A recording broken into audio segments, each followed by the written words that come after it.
बिस्मिल्लाहिर्रहमानिर्रहीम। अस्सलाम वालेकुम नाज़रीन, आप यूट्यूब चैनल देख रहे हैं। मैं इमरान खान हूँ। आज के दिन जनरल कमर जावेद बाजवा छड़ी हवाले कर देंगे जनरल आसिम मुनीर के। एक आर्मी चीफ जा रहा है, दूसरा आर्मी चीफ आ रहा है। बज़ाहिर तो 22वें ग्रेड का एक ऑफिसर है, लेकिन पाकिस्तान में इस ओहदे को बहुत अहमियत हासिल है।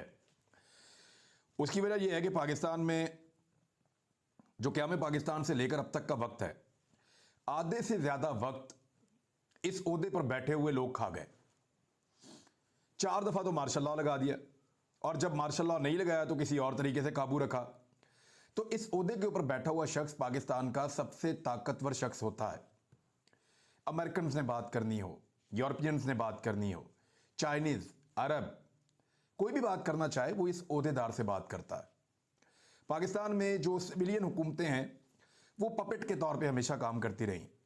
जब भी कभी सिविलियन हुकूमत ने यह कोशिश की कि वो एडमिनिस्ट्रेटिव मामलात अपने हाथ में लें और पाकिस्तान की पॉलिसी साजी करें, तो वैसे ही इस ओहदे पर बैठी हुई शख्सियत को नॉर्मली ऐसा हुआ कि गुस्सा आ गया।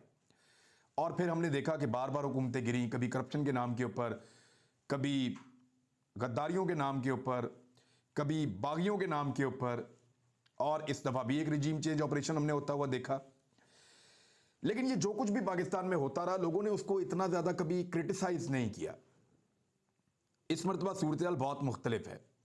आप पाकिस्तान के सोशल मीडिया को देखें तो एक जश्न मना रही है कौम। लोग जनरल कमर जावेद बाजवा के मुद्दत मुलाजमत पूरी होने के ऊपर खुश हो रहे हैं। ऐसा परवेज़ मुशर्रफ के साथ भी नहीं हुआ। आपको याद है, जनरल परवेज़ मुशर्रफ ने पाकिस्तान के ऊपर जो आखिरी डिक्टेटर आए थे वो परवेज़ मुशर्रफ साहब थे, और उन्होंने इस मुल्क के स्याह और सफ़ेद के वो मालिक बने थे बड़े लंबे अरसे तक। लेकिन जब 2008 में वो चले गए तो उनके जाने पर भी लोग इतने खुश नहीं थे। उनका यूनिफॉर्म उतरने पे उन्होंने जनरल अशफाक परवेज़ कियानी साहब को अपनी स्टिक दी थी, उस पर भी लोग उतने ज़्यादा खुश नहीं थे जितने लोग अब खुश हो रहे हैं। लोग केक लेकर आ रहे हैं, उन्हें बांट रहे हैं, लोग मुबारकबादें दे रहे हैं, लोग मिठाइयाँ खा रहे हैं, लोग आज के दिन को मुख्तलिफ नाम दे रहे हैं। कोई कल रात को लोग कह रहे थे कि ये हमारी चांद रात है। तो ये क्या हो गया? यानी पाकिस्तान की फ़ौज का और पाकिस्तान के लोगों का एक रोमांस है हमेशा से, और वो अभी भी है। लोग फ़ौज से प्यार करते हैं, आज भी लोग अपने सिपाहियों से प्यार करते हैं, अपने मुहाफ़िज़ों से लोग आज भी प्यार करते हैं। लेकिन बीच में कुछ लोगों की पॉलिसीज़ की वजह से गिले और शिकवे पैदा हुए, और जब दूसरी जानिब से टॉर्चर शुरू हुआ, लोगों को नंगा किया गया, लोगों को बार बार मारा गया, गिरफ्तार किया गया, मुकदमात किए गए, लोगों की चार दीवारी का तकद्दुस पामाल किया गया, तो इन सारी चीज़ों के बाद लोगों का रिएक्शन बढ़ना शुरू हो गया। लोग ज़्यादा मुखालिफ होना शुरू हो गए। एस्टेब्लिशमेंट और पाकिस्तान की अवाम के दरमियान, अवाम में इसलिए कह रहा हूं कि अक्सरियत इस वक्त रिजीम चेंज ऑपरेशन के खिलाफ है, क्योंकि रिजीम चेंज ऑपरेशन के नतीजे में पाकिस्तान की इंडस्ट्री बंद हो गई, मईशत तबाह हो गई, बाहर से जो पैसा आता था बंद हो गया, इन्वेस्टमेंट आना बंद हो गई, मशीनरी आना बंद हो गई, महंगाई 3 गुना हो गई, डीजल, पेट्रोल, बिजली, गैस, सब चीज़ें महंगी हो गई, खाने पीने की अशिया की कीमतें दुगनी हो गई, और महंगाई वैसे ही 3 गुना हो गई। ये सारा कुछ रिजीम चेंज ऑपरेशन के बाद हुआ। ये सब कुछ होने की वजह से लोग समझते हैं कि रिजीम चेंज ऑपरेशन करने वाले जो किरदार हैं या सहूलतकार हैं या पाकिस्तान की एस्टेब्लिशमेंट है, वो इस सारे के लिए जिम्मेदार है। इस वजह से लोगों के गिले शिकवे बढ़ते बढ़ते, और जब आगे से मार पड़ना शुरू हुई तो और बढ़ते बढ़ते बढ़ गए। पहली मरतबा ऐसे हो रहा है कि पाकिस्तान का एक आर्मी चीफ जा रहा है और उसको लोग सेलिब्रेट कर रहे हैं। यानी ये बड़ी मायूब बात है। मैंने एक ट्विटर पे एक सर्वे करके देखा, वो सर्वे मैं आपको पढ़ के दिखा देता हूं। अभी तक क्योंकि चंद घंटे हुए हैं, ये 24 घंटे तक सर्वे चलेगा, लेकिन इन चंद घंटों के अंदर जो नताइज हैं ट्विटर के इस सर्वे के, ये मैं आपके सामने रख देता हूं कि अब तक लोग इसके बारे में क्या कह रहे हैं, इस सर्वे के बारे में जो मैंने करवाया। आज भी लोग अपने सिपाहियों से प्यार करते हैं, अपने मुहाफ़िज़ों से लोग आज भी प्यार करते हैं, लेकिन बीच में कुछ लोगों की पॉलिसीज़ की वजह से गिले और शिकवे पैदा हुए, और जब दूसरी जानिब से टॉर्चर शुरू हुआ, लोगों को नंगा किया गया, लोगों को बार बार मारा गया, गिरफ्तार किया गया, मुकदमात किए गए, लोगों की चार दीवारी का तकद्दुस पामाल किया गया, तो इन सारी चीज़ों के बाद लोगों का रिएक्शन बढ़ना शुरू हो गया। लोग ज़्यादा मुखालिफ होना शुरू हो गए। एस्टेब्लिशमेंट और पाकिस्तान की अवाम के दरमियान, अवाम में इसलिए कह रहा हूं कि अक्सरियत इस वक्त रिजीम चेंज ऑपरेशन के खिलाफ है, क्योंकि रिजीम चेंज ऑपरेशन के नतीजे में पाकिस्तान की इंडस्ट्री बंद हो गई, मईशत तबाह हो गई, बाहर से जो पैसा आता था बंद हो गया, इन्वेस्टमेंट आना बंद हो गई, मशीनरी आना बंद हो गई, महंगाई 3 गुना हो गई, डीजल, पेट्रोल, बिजली, गैस सब चीज़ें महंगी हो गई, खाने पीने की अशिया की कीमतें दुगनी हो गई और महंगाई वैसे ही 3 गुना हो गई। ये सारा कुछ रिजीम चेंज ऑपरेशन के बाद हुआ। ये सब कुछ होने की वजह से लोग समझते हैं कि रिजीम चेंज ऑपरेशन करने वाले जो किरदार हैं या सहूलतकार हैं या पाकिस्तान की एस्टेब्लिशमेंट है, वो इस सारे के लिए जिम्मेदार है। इस वजह से लोगों के गिले शिकवे बढ़ते बढ़ते और जब आगे से मार पड़ना शुरू हुई तो और बढ़ते बढ़ते बढ़ गए। पहली मर्तबा ऐसे हो रहा है कि पाकिस्तान का एक आर्मी चीफ जा रहा है और उसको लोग सेलिब्रेट कर रहे हैं। यानी ये बड़ी मायूब बात है। मैंने एक ट्विटर पे एक सर्वे करके देखा, वो सर्वे में आपको पढ़ के दिखा देता हूं। अभी तक क्योंकि चंद घंटे हुए हैं, ये 24 घंटे तक सर्वे चलेगा, लेकिन इन चंद घंटों के अंदर जो नताइज हैं ट्विटर के इस सर्वे के, ये मैं आपके सामने रख देता हूं कि अब तक लोग इसके बारे में क्या कह रहे हैं, इस सर्वे के बारे में जो मैंने करवाया। HCNC इस्तेमाल करें और अपने पहले होम शेफ ऑर्डर पर 200 रुपए। मैंने सवाल पूछा कि हमारे जाने वाले army chief general Qamar Javed Bajwa ने इदारों की इज्जत व एहतराम में क्या इजाफा किया, यह सवाल था।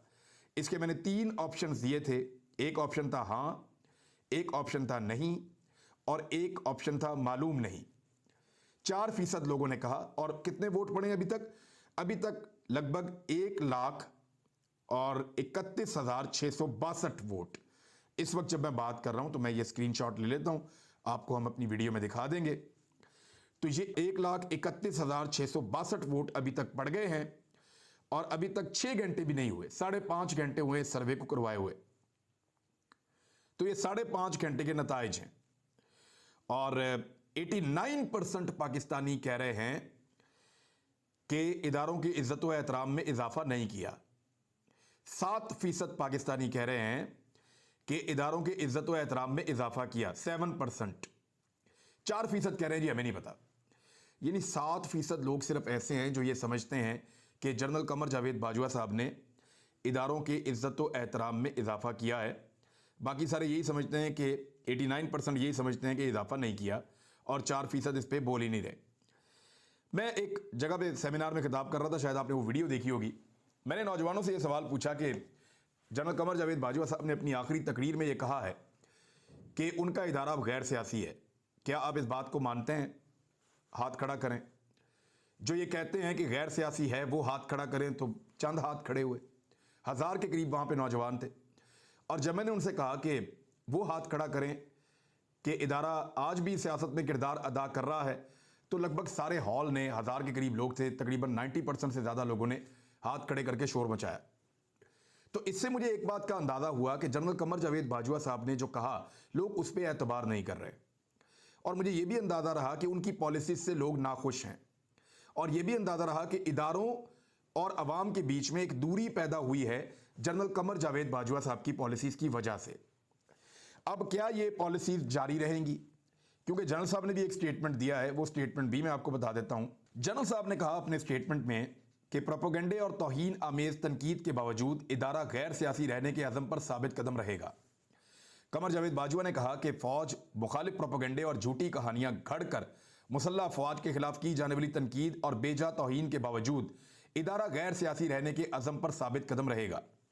ये जनरल कमर जावेद बाजवा साहब का स्टेटमेंट है, लेकिन पाकिस्तान के लोगों को इस पर ट्रस्ट नहीं है और लोग जनरल साहब के जाने को सेलिब्रेट कर रहे हैं। अब एक नए जनरल साहब आ रहे हैं, जनरल आसिम मुनीर साहब। नॉर्मली जो पाकिस्तान के आर्मी चीफ तब्दील होते हैं तो बाज़ औक़ात कुछ पॉलिसीज़ तब्दील हो जाती हैं। कमर जावेद बाजवा साहब का जो दौर है वो इंसानी हुकूक की खिलाफ वर्जियों के हवाले से याद रखा जाएगा। इस दौर में सियासतदानों को नंगा किया गया, उन पर तशद्दुद किया गया, दहशतगर्दी के मुकदमात दर्ज किए गए। इस दौर में सहाफ़ियों को गिरफ़्तार किया गया, उनके ऊपर तशद्दुद किया गया, उनके ऊपर मुकदमात दर्ज किए गए। इस दौर में बहुत सारे सहाफ़ियों को पाकिस्तान छोड़कर बाहर जाना पड़ा और इस 6 साल दौर के अंदर हमारे एक सहाफ़ी अरशद शरीफ साहब जो है वो बाहर गए और बाहर उनको शहीद कर दिया गया। अभी भी कुछ सहाफ़ी पाकिस्तान से बाहर मौजूद हैं, जो पाकिस्तान के अंदर हैं वो भी एक घुटन ज़दा माहौल के अंदर काम कर रहे थे। तो तो ये बड़ा खौफनाक दौर था सियासतदानों के लिए, ये बड़ा खौफनाक दौर था आवाज़ उठाने वालों के लिए, बड़ा खौफनाक दौर था जो लोग खुलकर बात करना चाहते हैं उनके लिए। इस दौर ने बहुत सारे लोगों की आंखें भी खोल दी।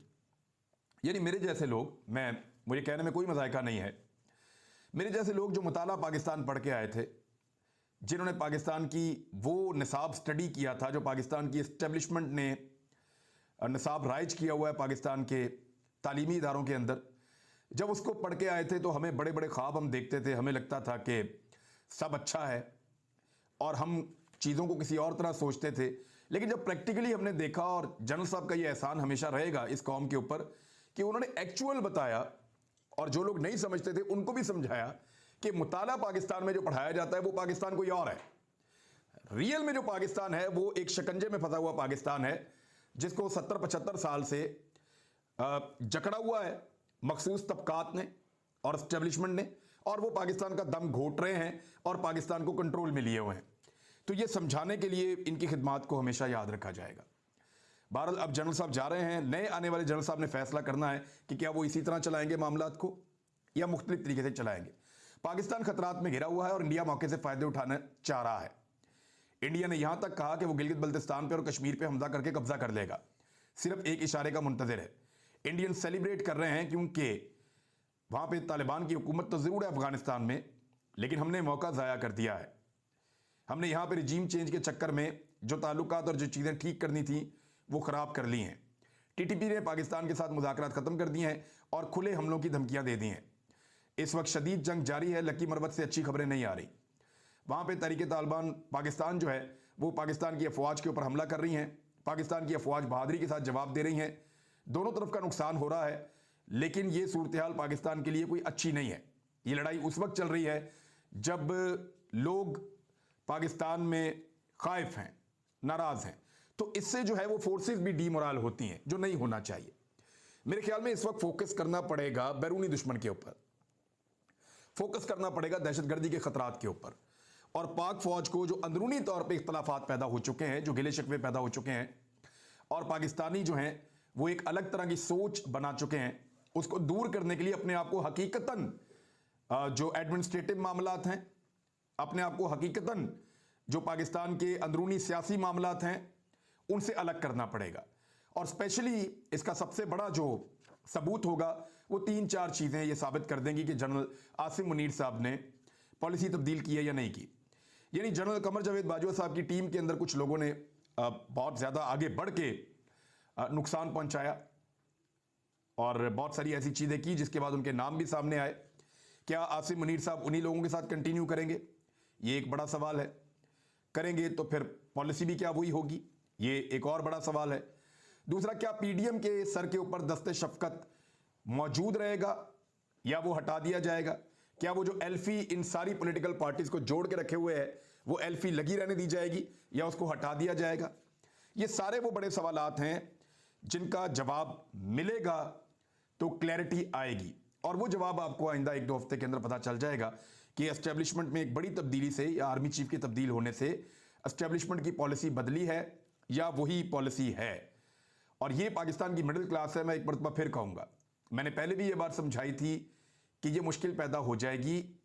ये लोग सवाल भी पूछेंगे, जवाब भी मांगेंगे, दिमाग वाले लोग हैं, ये टक्कर देंगे। तो मैं अब दोबारा भी मशवरा दूंगा एक मरतबा फिर कि लड़ाई करने से बेहतर है कि लड़ाई से बाहर निकल जाएं और जो हकीकी लड़ाई जो हमारे दरवाजे पे दस्तक दे रही है उसकी तरफ तवज्जो की जाए ताकि पूरी कौम आपका साथ दे उस लड़ाई के अंदर। और ये जो पाकिस्तान के अंदर एक अजीबोगरीब सूरत हाल पैदा हुई है, एक घुटन है, सफोकेशन है, वो दूर हो जाए। मुझे आदम सवाती साहब के ऊपर जो मुकदमात हुए ना उनसे बड़ी उम्मीद पैदा हुई है, क्योंकि देखें जिस फ्रस्ट्रेशन में जल्दबाजी में ये मुकदमात करवाए गए हैं, इसका मतलब ये है कि आने वाली एस्टेब्लिशमेंट जो है उस पर एतबार नहीं किया जा रहा था कि अगर वो एस्टेब्लिशमेंट आ गई तो इस तरह से पर्चे करवाएगी, लिहाजा उनके आने से पहले ही पर्चे कर दिए जाएं। तो मैं इसको इस एंगल से भी इस सूरत हाल को देखता हूं। एक और प्रॉब्लम पैदा हो गई है इंपोर्टेड हुकूमत के लिए, लेकिन उससे पहले मैं आपको बताऊं कि फजलुर रहमान साहब के बारे में मैंने जो पिछले वीलॉग में बातचीत की थी उस पर बहुत सारे लोगों ने मेरे से रब्ता किया, लोगों की अपनी राय है। मैंने फजलुर रहमान साहब को एक मशवरा दिया था कि आप रो लें, आपका मन हल्का हो जाएगा, और उस पर बहुत सारे लोगों ने बड़ी अजीब अजीब जो है वो कमेंट किए और बड़े अलग तरीके से मेरे साथ लोगों ने डायरेक्टली मैसेजेस किए और बातचीत की। तो मैं उसमें सिर्फ एक इजाफा कर देता हूं और मैं बता देता हूं कि एक्चुअली जो भी मैंने फजलुर रहमान साहब के बारे में कहा, मुझे उस पर किसी किस्म का कोई अफसोस नहीं है और मैं चाहता हूं कि फजलुर रहमान साहब रो लें, थोड़ा सा उनका दिल हल्का हो जाएगा। सदर तो वो बन नहीं सकते, रो लें थोड़ा सा। अब आ जाए पीडीएम की पॉलिसी के सूबों में इलेक्शन करवा दिया जाए। अगर इमरान खान साहब उन्होंने बांध लिया, अगर वो असम्बलियां तहलील कर देते हैं पंजाब में और खैबर पख्तूनख्वा में, तो सूबों में इलेक्शन करवा दिया जाए। लेकिन यहां पे एक और खौफ पैदा हो गया, दो अलग अलग खौफ हैं। एक तो आने वाली एस्टेब्लिशमेंट क्या उसी तरह से मदद करेगी, अगर मदद नहीं करेगी तो दोनों सूबों में इमरान खान साहब क्लीन स्वीप कर जाएंगे, पंजाब में भी जीत जाएंगे और खैबर पख्तूनख्वा में भी जीत जाएंगे, क्योंकि महदूद इलेक्शन में वो ज्यादा काम कर सकेंगे।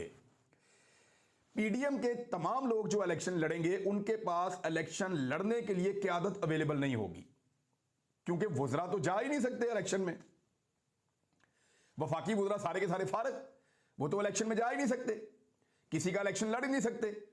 75 तो इनके काबीना के अंदर लोग हैं, ना बिलावल जा सके, ना शहबाज शरीफ जा सके, ना बाकी लोग, तो वो तो एक तो कंपेन उनकी कमजोर हो जाएगी। दूसरा, इमरान खान साहब के हाथ खुले होंगे, वो पंजाब में और केपी में 2/3 अक्सरियत ले जाएंगे और ये इलेक्शन जीतने के बाद ये असम्बलियां बन जाएंगी 5 साल के लिए।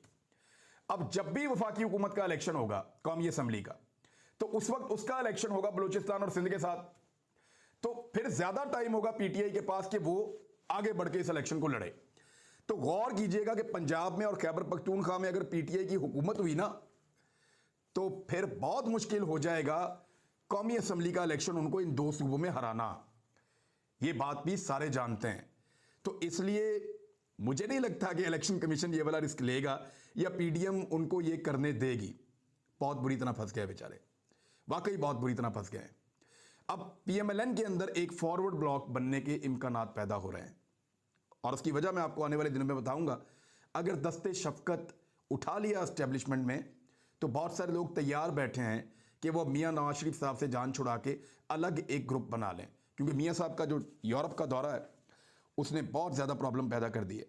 राणा सनाउल्लाह साहब ने कहा कि 4 माह से 6 माह के दरमियान शहबाज शरीफ साहब डिलीवर करना शुरू हो जाएंगे। शहबाज शरीफ साहब ने अपने मुंह से फरमाया था मार्च में कि 6 महीने के अंदर मैं मुल्क को ठीक कर दूंगा। 9 महीने हो गए मार्च को, अभी तक तो मुल्क ठीक हुआ नहीं। तो अगले 4 से 6 माह में शहबाज शरीफ साहब डिलीवर करेंगे, पता नहीं क्या डिलीवर करेंगे और कहां डिलीवर करेंगे, समझ से बाहर है वैसे कैसे ये करेंगे। बहरहाल मुझे तो मुश्किल ही लगता है। आईएमएफ में भी प्रॉब्लम पैदा हो गई है, स्टॉक मार्केट लगातार नीचे गिर रही है। मिफ्ता इस्माइल का बयान है कि पाकिस्तान का जो डिफॉल्ट होने का खतरा है वो कम नहीं हो रहा, वो बढ़ता चला जा रहा है। इस्लामाबाद की सिक्योरिटी पे इन्होंने 25 करोड़ रुपया लगा दिया है। सारे कंटेनर वहां पे जंग लग गया उनको, पड़े पड़े कंटेनर भी बोर, सिक्योरिटी वाले भी बोर, वहां पे उनको रख के खाने खिला के अब उनको वापस भेज रहे हैं। तो ये तो इनकी सूरत हाल है। बहरहाल अब देखना यह है कि आदम सवाती साहब के इंसाफ के लिए ये निज़ाम कहां तक जाता है। और मेरी आप सबसे गुजारिश है कि लेटर लिखते रहिए, अरशद शरीफ भाई के लिए आवाज़ उठाते रहिए, लेटर्स लिखते रहिए सुप्रीम कोर्ट ऑफ पाकिस्तान को, ताकि हम सुप्रीम कोर्ट ऑफ पाकिस्तान से इंसाफ ले सकें। हमें उम्मीद है कि हमें इंसाफ मिलेगा, नहीं मिलेगा फिर कुछ और करेंगे। अपना ख्याल रखिएगा, अपने इस चैनल का भी। अल्लाह हाफ़िज़। HCNC इस्तेमाल करें और अपने पहले होम शेफ ऑर्डर पर 200 मैंने